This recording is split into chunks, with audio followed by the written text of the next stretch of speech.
pension problem. Good evening, I'm Laurie Johnson. Welcome to Red, White, and Blue. The future of pension plans for Houston police officers, firefighters, and city employees have been under scrutiny for the past few years. As the Bayou City's debt rises, so does the fight over pension money.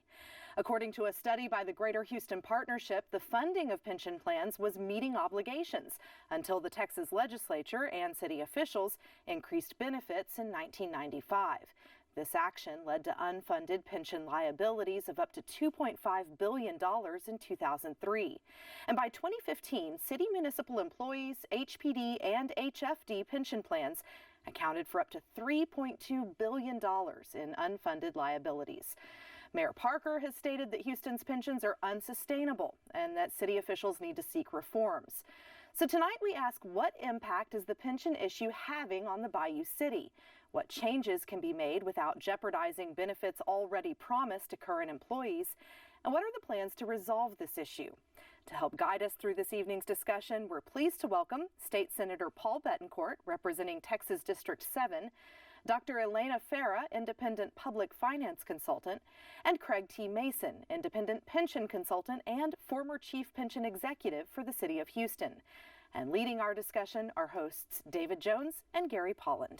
Now, David, I know this is an arcane area, public pensions, but it's critical to the future of the city of Houston. It is, and I have no pension, so I'm really encouraged to hear how I might acquire one. Well, if we could get that if worked you get in. a job, that might happen. But I'd like to start with Dr. Elena. Farah. I like calling her doctor. All right, it sounds doctor. good. But we can call you Elena. You can call me Elena. Because you're one of the obviously one of the experts in the area. Could you describe what the problems the city of Houston's facing today and why it's so critical? I think the problem the city of Houston, Houston is facing a pension problem, but it's definitely much larger than a pension problem. We are today in Houston at a tipping point, and potentially going over the tipping point. The reason being, we are very close to potentially a credit rating downgrade. Moody's Investor Service came out in July of this year, and while they affirmed the favorable credit rating, they also assigned a negative outlook. One of the main drivers of the negative outlook are the large fixed costs: pensions, healthcare, and debt service.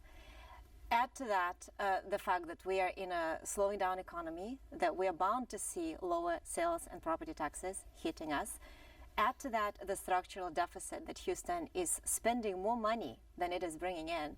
And the latest fiscal projections I saw for 2016 shows that Houston will spend down something to the tune of $94 million from its reserves. Now, let me tell you, I sat across the table from mayors and financial directors when I worked for Moody's, and I can see how You worked for the people that gave a warning to us? a long time ago. Okay. But I can see, I know what they're looking for, and let me tell you, the picture that they will see when they come back to revisit the outlook in about 3 to 6 months is really not good. All the trends are negative unless we reverse it. The fact that we have an at least $3.2 billion pension liability is huge, because the city simply, given its slowing economy, given its structural deficits, given its declining reserves, it simply cannot make enough payments to pay this debt down. Mr. Mason, I'm sure you agree with some of what you just heard from the doctor, but you are also, sir, injecting yourself in the campaign for mayor of sorts, in as much as you're in an ad saying various things about our pension indebtedness. Can you tell us who you're working for, sir, and who you hope to see benefit from your ad, or are you just an innocent bystander who happened to get tapped on the shoulder? No, I'll be happy to comment. As Elena said, the problem in Houston is bigger than just pensions. But the pension problem is quite simple, and that is the benefits promised to the city employees far exceed the city's ability to pay for them. That's part one of the problem. The second problem is those benefits, at least the majority of those benefits, are embodied in a state law. So the city has little or no control over adjusting those benefits to make them affordable. And in fact, last session of the legislature, there were those, and we're going to talk to Senator Betancourt about that were trying to free the city of Houston from the constraints of the state, and that was opposed by Sylvester Turner, candidate for mayor, right? Yes, I believe so. And the Mayor Parker, who engaged and made a deal to avoid getting the state off their backs, right? Correct. And of course, around that time, you got removed in your position with the city. Yeah. So I wonder what the coincidence I is. haven't heard you there. say that he was removed or even worked for the city. No, let me, to get to the I think this question was about my participation in some TV ads. They were sponsored by they were sponsored or are sponsored by a group called Texans for Local Control. The idea is to focus on the people seeking elected office in the city here, and to raise the issue with each one of them, and sign a pledge that was crafted by this group that if elected they would advocate for local control, that is to bring the ability for the city to deal directly with its employees on all compensation issues, including pension benefits, without third-party interference. Who's making the pledge? Without third-party interference from the state. Sure. And, I mean, I want to hear if he knows who has signed this pledge. I don't know. Yeah, I don't know who signed the pledge, but I wanted to jump in on the issue of local control. You know, local control is not a political issue. It should not be. It's a good design issue. The city of Houston today is in a budgetary crunch. It's facing its fixed costs that are increasing. It's facing staffing needs. I mean, we saw the front page Houston Chronicle article that the city is in dire need to beef up its police force, and it will not be able to do that. We will not be able to add cadet classes. We will not be able to increase salaries for any of the workers that are working today and make it competitive because the city is in a budgetary crunch. Now, one of the ways the city should be able to address this budgetary crunch is to look at what it's spending on. And among the many categories, it should review the pension obligations, the pension promises. So the city should be able to make these decisions and conduct negotiations by itself at the level of the city. Bringing in the state here introduces an actor that has no financial responsibility for the decisions, yet it introduces all types of constraints. So in a way, and this should not be political, it's not in the interest of the city, it's not in the interest of the state for Houston to drive into a fiscal ditch. I'm sure like Paul Detroit. Bettencourt agrees with that. I'm sure Paul. Or Chicago. Chicago is a bad example. But Paul, you know, the problem, Paul, that she's raising is that the city of Houston is not going to be able to meet its essential service obligations. As you know, we have half the size of a police force as the city of Chicago does, and at roughly the same population. Our numbers are terrible, as are the numbers of uninvestigated cases. We're becoming an unsafe city. This is dangerous. I want to know whether or not you agree with the political perspective of this ad, which just talks about numbers rather than scaring people to death about what's really going on in our streets. David, we don't have to scare anybody to death. Unless the pension problem is solved, the city will go bankrupt just like Detroit did. Because Helene is right. It's not just the fact that we got $3.2 billion of pension unfunded liabilities. We have $1.8 billion of healthcare unfunded liabilities. And when the next certified annual financial report comes out, even though the city's doing everything they can to delay it till after the election cycle, those numbers are going to jump up dramatically. And the fact of the matter is that that's why I filed a bill up in Austin on the Senate side. Representative Murphy filed one on the House side. Because we can clearly see that the freight train is already running right at the city of Houston, and everybody's going to have to recognize the fact that these are unsustainable benefits. And in my case, I believe we have got to get the employees off defined benefit plans to defined contribution plans, and that should have happened 10 years ago. And we missed that opportunity. That's whenever Mr. Mason was in charge with Bill White 10 years ago. I have a favorite quote. It's from Forbes magazine, and it was referring to the Illinois situation, which is bad. And the quote is, "The world is full of bad behavior when the entity with the power to make decisions is not the same entity with responsibility for the results." And that's the situation we have here. All right, well, Senator Bettencourt, what happened in Austin? We have Republican majorities that are normally, you would say, are for local control. Why didn't we get a bill passed by the legislature freeing the city from the constraints of the state? Representative Turner had already gone up with a deal from the mayor that was, quite frankly, a disaster. It was to borrow back money from the pension funds and put $25 million into the operating fund of the city for 3 years in a row, and then of course we'd have to pay back exorbitant interest like $13 million or $14 million. So unfortunately, the road had been plowed negatively, and that was just an absolute catastrophe of a plan. So we had to spend capital fighting that, and then the committee chairs in both the House and the Senate wouldn't hear the bills to fix the pension, and they are Republicans. But that's what happens in the legislative process. You can spend a lot of time killing a really bad bill, which is what Representative Turner's bill was.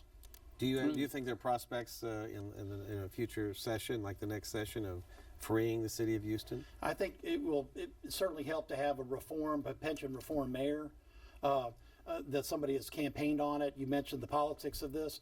Clearly Bill King's campaigned on this. Clearly Stephen Costello's campaigned on it. I saw Bill King up at the last legislative session, actually, testifying or certainly working the halls already. And it will take that, but I believe we'll get a hearing this next time. Look, here's why. I can't tell you what high-level state officials stopped me, but they know there's a problem in Houston, and they know it's going to burst on their watch, because we can't kick the can down like Mayor Parker has for 6 years.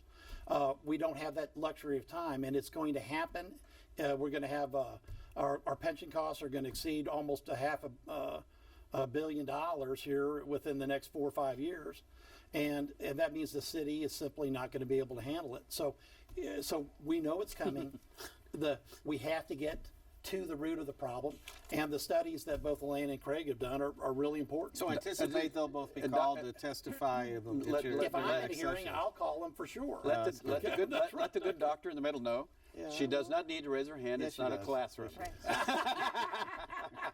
I wanted to say that the way we are seeing a train wreck unfold in slow motion, unfortunately.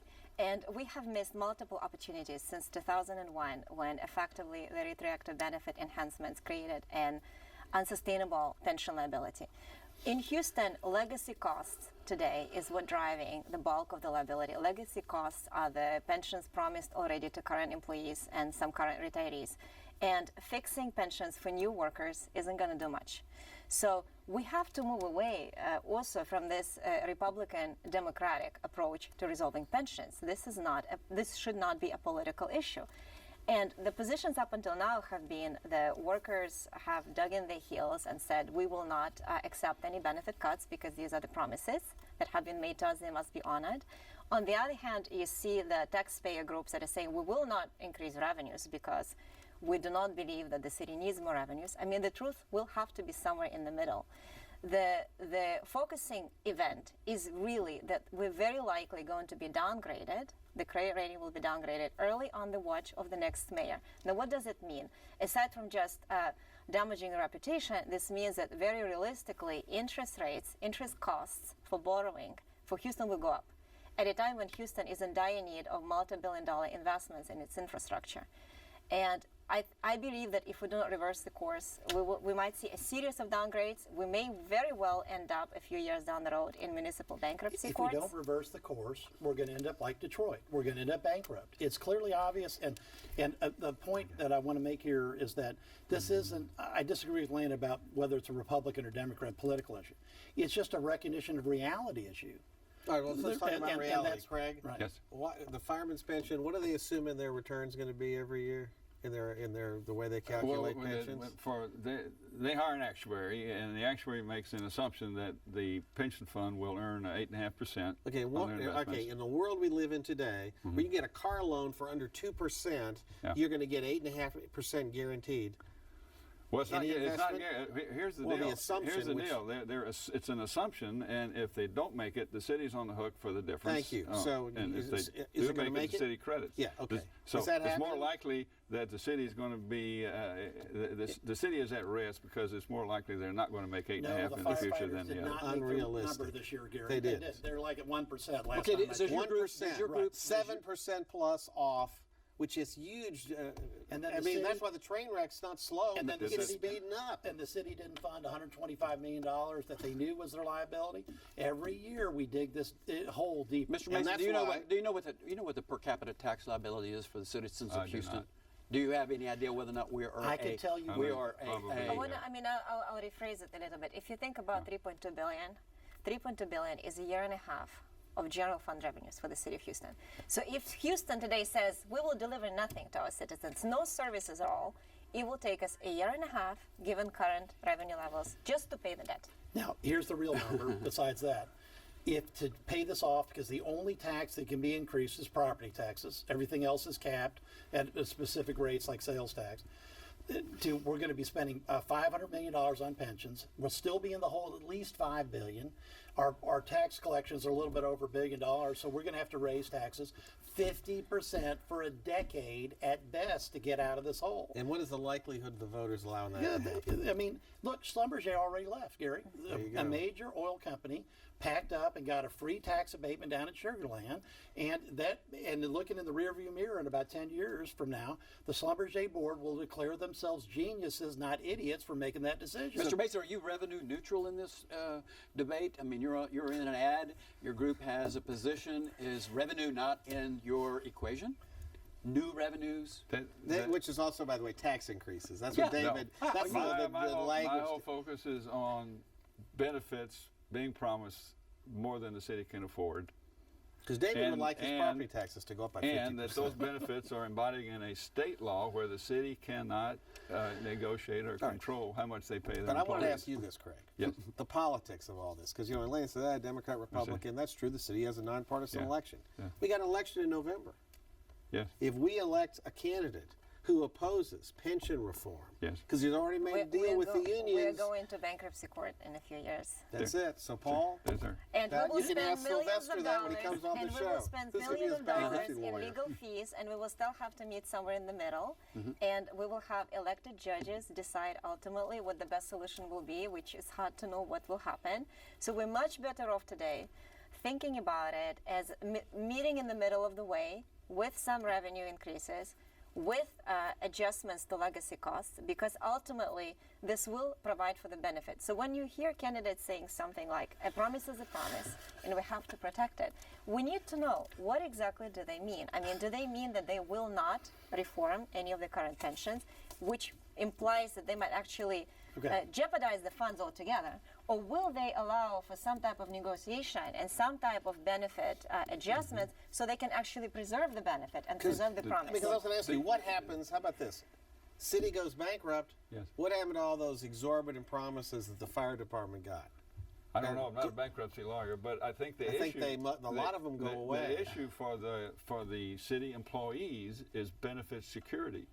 They should be more concerned than I think they are about benefit security if what Elaine is saying is true, and that is the city will go into bankruptcy, that their benefit security is jeopardized. It's also misleading, isn't it, Atlanta, for before- anybody to say that we're anywhere close to being Detroit? Isn't that misleading? No, David, it's not. I asked. Yeah. Okay. The thing is that, hopefully we will never get there. But before a city like Houston will be even close to discussing bankruptcy, we will go through a series of downgrades. Our borrowing costs will increase. We will be struggling to balance the budget, which we're already struggling. We will see businesses leave. We will see individual taxpayers leave, which will make it so much harder to repay the debt. And that is a Detroit-like scenario, because Detroit attempted to tax itself out of the problem. It failed. It drove residents out of the city.